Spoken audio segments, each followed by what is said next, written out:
Welcome to the Plain Talk Podcast. I'm your host, Rob Port. A little bit later in the program, Congressman Kelly Armstrong joins me to take questions as he does every week. Remember, those segments, you can submit questions to them anytime. If you just email them to rob@sayanythingblog.com, I'll print them out and save them up for when Congressman Armstrong or Senator Kramer is on for their weekly appearance, or the day of, and we record Senator Kramer's interviews on Wednesdays, and Congressman Armstrong's on Thursdays. I put up social media feeds. So if you go to Facebook, go to Twitter, you follow me there, you'll see that I'm soliciting questions. You can put your questions there as well. But before we get to the Congressman, let's talk a little bit about the bank and credit card industry. Now, you may be wondering why I want to talk about those industries. Well, I'll tell you, it's because increasingly those industries, along with others, I think you could throw in institutions like higher education, are increasingly being pressured to exert limits on social activity and even speech. And it's not just the banking industry, it's not just the credit card industry, it's not just higher education. It's also all sorts of things. Investment funds are increasingly, it's the what do they call it? The divestment movement, right? There's a push to have banks and hedge funds or investment funds divest themselves of investments in things like pipelines or the coal industry or the oil and gas industry. It's just a lot of stuff like that across the board. Even the internet companies, right? So like Facebook and Twitter, we've talked a lot about that, how they come under pressure to ban certain types of speech. But even beyond that, people like web hosting companies, internet service providers, falling under pressure to be pushed to, essentially curtail their services to meet a certain political doctrine, or to curtail their services for, activities like oil and gas production and related infrastructure, or gun shops, or, controversial speech on the internet. They're being pressured to essentially limit that sort of stuff, right? Because that is an avenue through which we don't have First Amendment protections. We can't urge the government to crack down on those things because here in the United States of America, we have the First Amendment. We have the Second Amendment. The federal government, the state government, the government in general cannot just step in and tell, people what they can and can't say. They can't step in and tell banks they can't loan money to invest or to pipeline companies. But if stockholders bring that force to bear, if Facebook or Twitter are sort of bullied into doing the censorship for us, well, then the First Amendment doesn't apply. Now, the reason why I'm bringing this up is because there were some interesting comments recently from the CEO of MasterCard. It's a gentleman by the name of Ajay Banga. I apologize if I'm mutilating the pronunciation of his name, but it's Ajay Banga. He's the CEO of MasterCard, and he made some recent comments to Bloomberg where essentially he's responding to a push from MasterCard shareholders. They're going to vote on whether or not the company should be providing services to companies that in turn sell guns. This is how he responded to it. I quote, "I actually don't know whether you're buying a gun or a diaper in a store." And these are comments that he made to the Economic Club of New York recently. He says essentially that MasterCard doesn't receive information on individual items purchased at a retailer. It would be difficult for MasterCard to turn off the acceptance of payments at a Walmart that sells bullets and diapers. I don't know how to do it. I actually don't know how to do it. Now, that's essentially what he's saying. What he's talking there is just sort of the pragmatic way of how a company like MasterCard would attempt to, withhold their services based on what you're buying at a particular store, what that store is selling. But beyond even the practical, technological considerations of how you go about doing it, Banga says he doesn't even believe it's something that should happen. And these are the comments that I really wanted to share with you. The Bloomberg article goes on to report that, quote, he doesn't believe personal belief should dictate how he operates his company's network. While he personally doesn't like the proliferation of gun ownership in the U.S., shareholders should lobby to change laws governing those sales rather than going after MasterCard. I'm going to quote now, continuing from the Bloomberg article. Benga's company has also been criticized by some investors because it allows its card to be used for payments on websites run by such extremist groups as League of the South, Proud Boys, and Stormfront. MasterCard is recommending investors vote against the shareholder proposal that the company's board form a committee to monitor such relationship. Now, I'm going to quote the CEO again. This idea that somehow a few people can decide what the rest of society should be allowed to do or not, even if it's currently legal, I find that an interesting conundrum to discuss. Should I allow cards to be used to buy cigarettes? What about alcohol? What about contraceptive devices? Where would you like the line to be drawn based on whose interpretation of what's acceptable and not? Boy, those remarks are like a breath of fresh air in this era where increasingly we aren't just satisfied to live our own lives in accordance with our beliefs and customs and everything else, but we demand that our beliefs be enforced on other people. And the problem is as a society, we have very diverse views on things like guns or pornography or oil production or, controversial political speech. And even, some of the groups that were just named that MasterCard is providing services for, I don't agree with much of those groups have to say. League of the South, Stormfront is a white nationalist organization. They engage in despicable rhetoric. They believe very stupid, very ignorant things. But if we're going to live in a free society, shouldn't they be allowed to believe stupid, ignorant things? I think it's our jobs as their fellow citizens to try to persuade them not to believe those things anymore, to maybe bring them out into the light. But I don't think that they should be silenced. I don't think that they should be denied services. And again, we are talking about private companies. MasterCard is not the government. Wells Fargo, who financed, the controversial Dakota Access Pipeline project, is not the government. These companies have every right to decide who they're going to provide services to and who they're not going to provide services to. The First Amendment does not apply to them. They are allowed to make those distinctions. It's just that they shouldn't. And increasingly when we ask them to, right, because these CEOs, these executives of these companies, they fall under all sorts of pressure, right? They get all this political pressure. They have politicians breathing down their necks. They have activists breathing down their necks. They get beat up. And, what's the last thing a company wants? I mean, MasterCard doesn't have any skin in the game when it comes to these political fights, right? So Wells Fargo doesn't have any skin in the game when it comes to the fight over pipelines, right? They're just a bank. Their job is just to finance projects. Somebody comes in, and if it looks like a good investment, they'll finance that project. That's their business. They don't really want to get involved in politics. And so I think what's been happening in recent years is that these companies just seek to avoid the pain, right? The minute they start getting some blowback, the minute they start getting some pressure from activists, they just cave and go with the flow because all they really want to do is just do their business. But I think increasingly they're finding they can't just do that. They can't just cave. They're going to have to stand up, which is why Mr. Benga's comments, even though politically it doesn't sound like I align very much with him. I mean, it kind of sounds like he might be anti-gun, but essentially what he's saying is, hey, it's not my job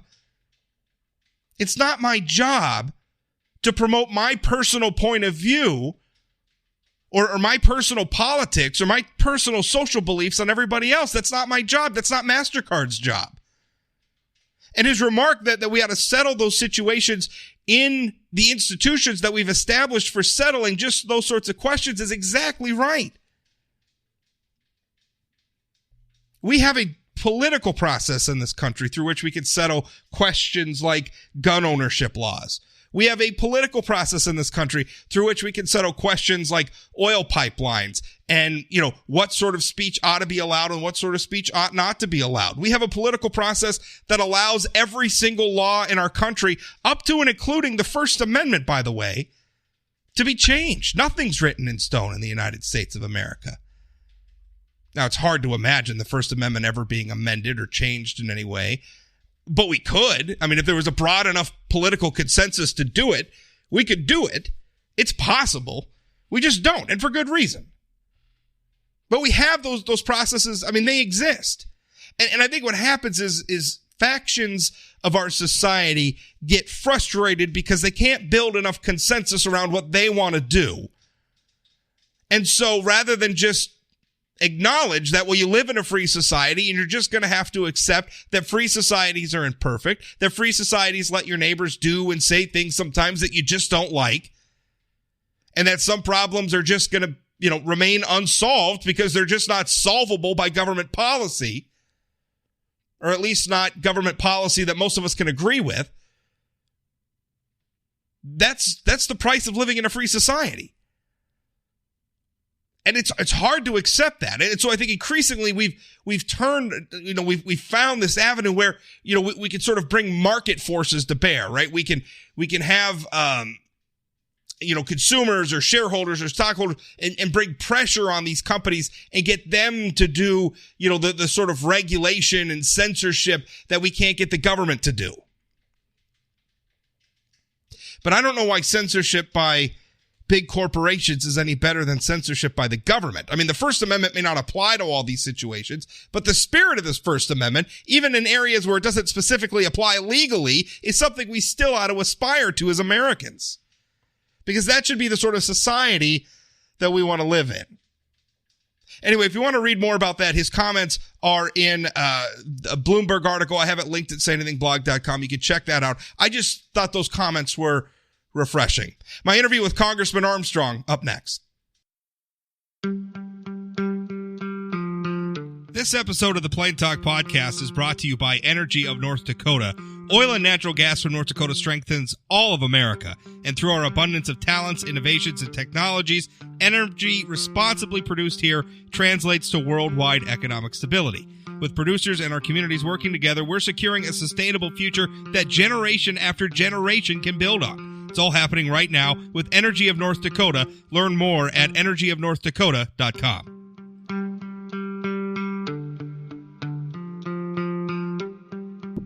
Congressman Kelly Armstrong joins me now, as he does every week, to take your questions. Remember, you can submit your questions, Rob at sayanythingblog.com. Really, anytime. You got the question, you email it to me. I'll print them out and save them up for when Kelly's on. Also, the day of, we record Kelly's interviews on Thursdays. They show up on the podcast on Fridays. You can submit your questions on my social media pages, at Facebook or Twitter if you're following me there. I put up the threads. Submit your questions. That's a good way to get them in. Kelly, how you doing? I'm doing great, Rob. You're pretty busy over there in Washington with this, the Mueller stuff. Do you do anything else other than talk about the Attorney General and Bob Mueller and obstruction and everything else? Is there anything else going on? Actually, yeah. On a real positive note, we've been doing a lot of and truly bipartisan stuff on opioids, and actually had a roundtable with some families who've had loved ones die of opioid addiction. Last week, we dropped a bipartisan opioid challenge. It's state and tribal grants to get the funding to the communities that need to do it. So been working a lot on that stuff on a positive side. But no, just with the committees I'm on and how that works, I've been spending a lot of time in committee dealing with the Barr and Mueller investigation. Speaking of that, headline yesterday was you saying, I'm reading a headline from Emily Allen in the Grand Forks Herald. She reports that you said that the House committee's vote recommending holding Attorney General William Barr in contempt of Congress, you said that action violates U.S. law. So you're saying that the Congress holding Attorney General Barr in contempt is violating the law? Can you explain that? No, what I'm saying is in order for Barr to comply with the subpoena, the Attorney General would have to violate federal law. Gotcha. And I think that came out crystal clear in the hearing yesterday. Okay. The subpoena was to require him to produce the entire unredacted report to the Judiciary Committee. Grand jury testimony cannot be given to another government agency unless there is a one of the exceptions is a judicial proceeding. A congressional hearing is not a judicial proceeding. In order for him to comply with the subpoena, he would have to violate federal law. And that has been our frustration with this the entire time. Well, right. I mean, I remember you bringing that very point up, in fact, several weeks ago when we were talking about this, where you're saying, we can't just, I think the complaint then was that, Attorney General Barr was taking too long and there was speculation that he wasn't going to release the full report. And your point was, listen, we have to go through because some aspects of this, by federal law, are the result of grand jury proceedings which cannot be made public, not even to Congress. It's against the law. So that was just the point you were making again. That's really nothing new. Yeah, and absolutely. And I actually offered an amendment yesterday. I mean, there's a whole this contempt proceeding was way too premature. On the record, I mean, essentially the chairman said that they weren't requiring for grand jury testimony, but the subpoena doesn't say anything about that. So we actually offered an amendment. And I think one of the things you have to be in the weeds and know this stuff, but one of the reasons I think they're so worried about it is there's a DC district court case from about a month ago. I mean, there's no guarantee even if the Judiciary Committee goes to court that the judge is going to allow them to release this information. So they really want Barr to go to court with them to ask for it because they think that's the best chance they'll have of getting it. The problem with that is Congress can't compel him to do that. Well, I mean, part of me wonders if they even care, though. I mean, do they even care? Or is this just about keeping this in the headline? Because, I mean, at some point, it just seems like, well, this is about keeping a scandal alive for as long as possible to make it as difficult as possible just to discuss any substantive, policy advancements while President Trump is in office. Yeah, I think that, and I said this yesterday, and I stand by this. This isn't really a fight between the executive branch and the legislative branch. This is a fight between the Democratic leadership in the House and the president and their base.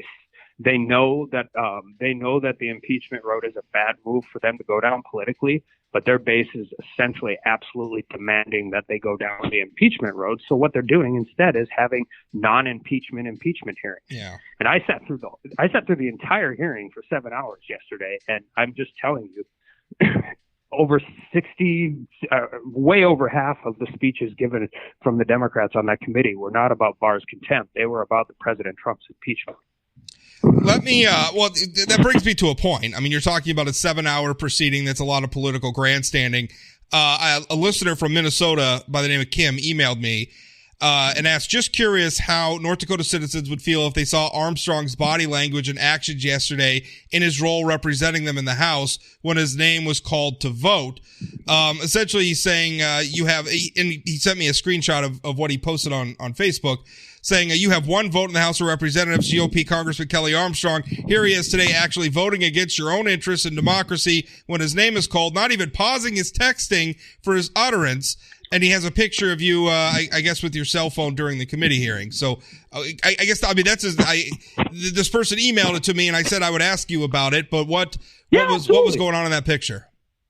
Yeah, I was probably sending a text to my staff to reschedule all the things that we were missing because I was staying in committee, and I watched it too. I should probably clean my body language up, particularly a little bit when you're going to be on TV. But yeah, I will also say this, that if you go look at that committee and you watch the full 7 hours, I would say you would be hard-pressed to find another member on either side of the aisle that spends more time in a committee room than I do. So if I had to sit... I don't walk in for 5 minutes, give a speech, and walk out. When we have hearings like that, I'm there from start to finish as much as possible because I think it's important. Well, I think that's a good thing. I will tell you that if I was there for 7 hours, you would probably find me on my phone. You'd probably find me picking my nose. I'd be doing all sorts of stuff. Well, yeah. I mean, if you want to take a screenshot of any member of Congress at any particular time in one of those hearings, you can do that. I will also say, and in fairness, that was very shortly after I offered my amendment, which, I mean, I get all this. I mean, we worked our way through these things, and a lot of these are going to be party line votes. And so I'm not naive. I didn't necessarily think my amendment was going to get accepted. I was, however, a little annoyed. It's probably a good word in the reasoning they used to not accept it. So let's go to some listener questions now via Twitter. A Twitter user asks, the Mueller report showed that the Trump campaign accepted help from Russia and expected to benefit from that help. It didn't alert the FBI. Is that the patriotic thing to do? Do you regret any of your support for Trump? Will you accept Russian help in your next campaign? No, I'm not going to accept Russian help in my next campaign.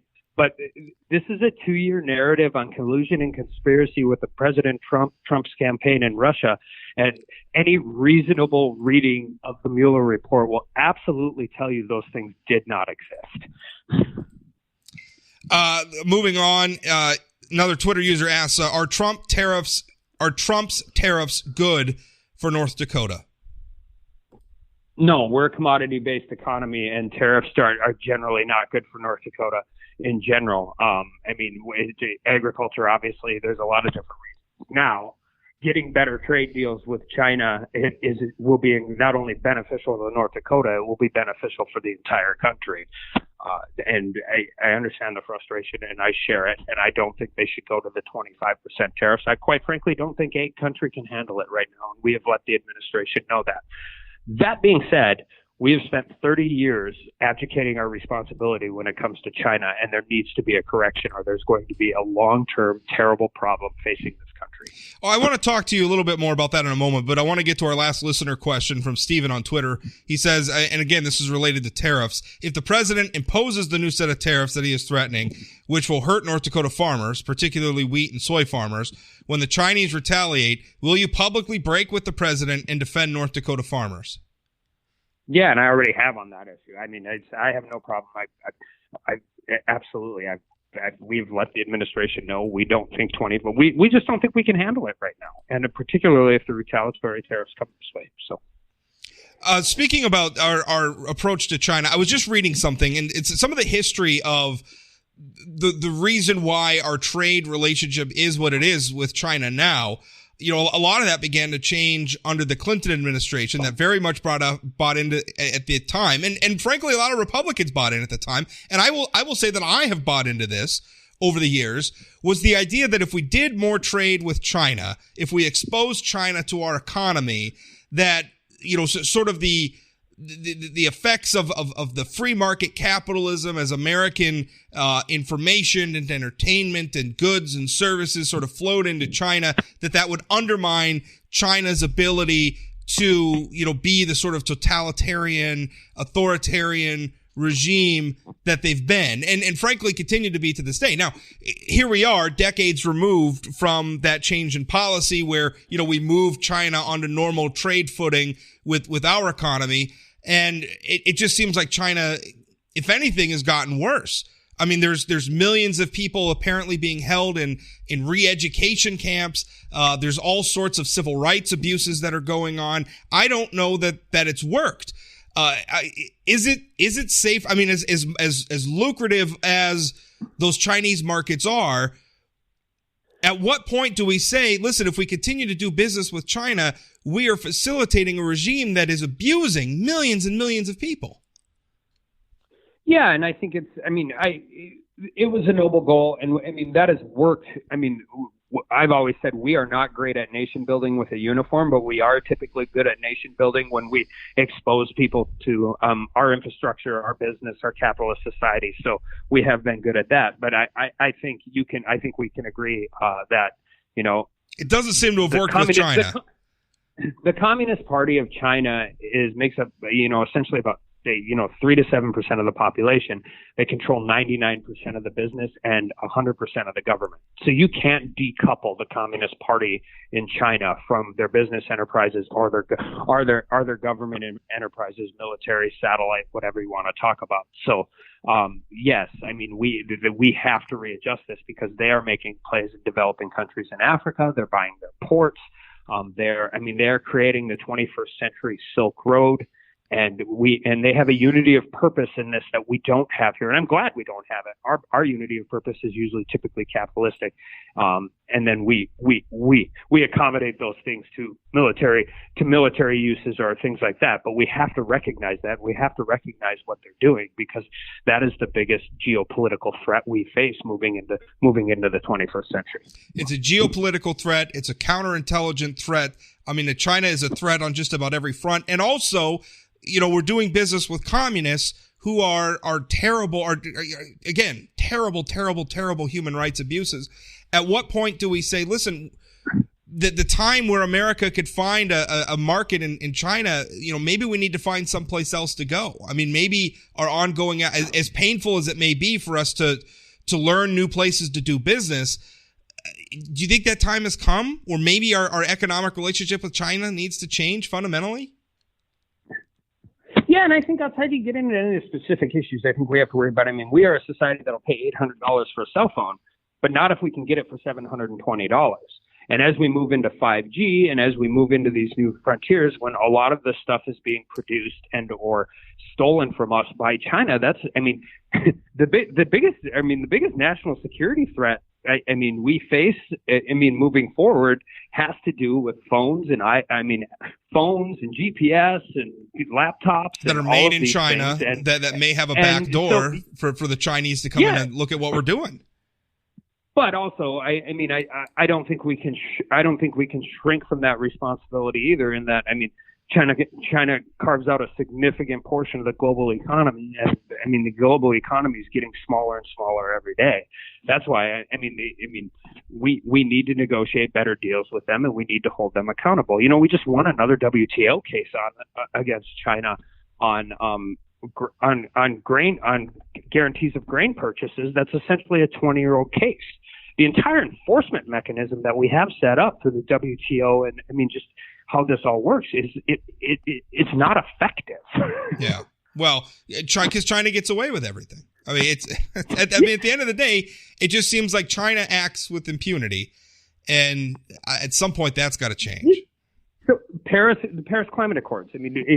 There's a lot of different reasons why that puts the United States at an economic disadvantage without actually really solving any of the problems it's trying to solve. But when I oversimplify this to people, any agreement that considers China a developing country, is a bad agreement. Yeah. You don't have to go to line 3. That's line 2. China's not a developing country. Outside of us, they're the largest. They're the largest economy in the world. Yeah, it's remarkable. Anyway, Kelly, thanks so much for your time, and we'll talk to you next week. All right, Rob. Have a great day.